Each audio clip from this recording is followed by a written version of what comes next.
Hello hi welcome to my YouTube channel. ಇವತ್ತು ನಂದು ಪಿಂಚಸ್ ಗೂಡೊಳಗೆ ನೀರು ಕುಡಿಯೋಕ್ಕೆ ಸ್ನಾನ ಮಾಡೋಕ್ಕಂತ ಚಿಕ್ಕ ಪ್ಲಾಸ್ಟಿಕ್ಕಲ್ಲಿ ಟ್ಯಾಂಕ್ ಥರ ಮಾಡಿದೆ.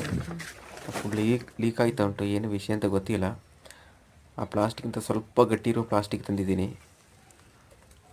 ನೋಡುವ ಏನಾಯ್ತದೆ ಅಂತ. ಇದೆಲ್ಲ ಸ್ವಲ್ಪ ಕ್ಲೀನ್ ಮಾಡಿಬಿಟ್ಟು ಹೊಸ ಕವರ್ ಹಾಕಿ ನೋಡೋಣ. ಇದೇ ಕವರು ಸ್ವಲ್ಪ ಗಟ್ಟಿಯಾಗಿದೆ, ಇದು ಕಲ್ಲಿನ ವೆಯ್ಟಿಗೇನು ಹೋಲಾಗಲ್ಲ. ಸೆಟ್ ಮಾಡಿ ನೋಡುವ. ಫಸ್ಟ್ ಆಫ್ ಆಲ್ ಈ ಕಲ್ಲೆಲ್ಲ ತೆಗಿಬೇಕು. ಈ ಕಲ್ಲಿನ ವೆಯ್ಟಿಗೇ ಅದು ಹೋಗಿರಬೇಕು, ಹೋಲಾಗಿರಬೇಕು. ನೋಡುವ, ಹೊಸ ಕವರ್ ಹಾಕ್ಬಿಟ್ಟಿದ್ರೆ ನೀರು ನಿಲ್ತದೋ ಇಲ್ವಾ ಅಂತ.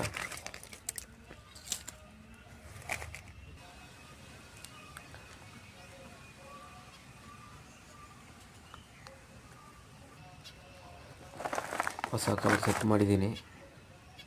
ಸ್ವಲ್ಪ ಸ್ಟ್ರಾಂಗ್ ಇದೆ ಈ ಪ್ಲಾಸ್ಟಿಕ್ ಕವರು. ಪ್ಲಾಸ್ಟಿಕ್ ಕವರ್ಲ್ಲ, ಪ್ಲಾಸ್ಟಿಕ್ ಶೀಟ್. ನೋಡುವ, ನೀರು ಹಾಕಿ ನೋಡುವ ನೀರು ನಿಲ್ತದ ಇಲ್ವಾ ಅಂತ.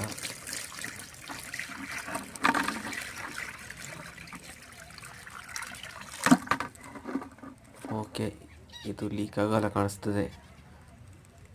ಓಕೆ ಗೈಸ್, ನೆಕ್ಸ್ಟ್ ವೀಡಿಯೋಲಿ ಕಾಣುವ.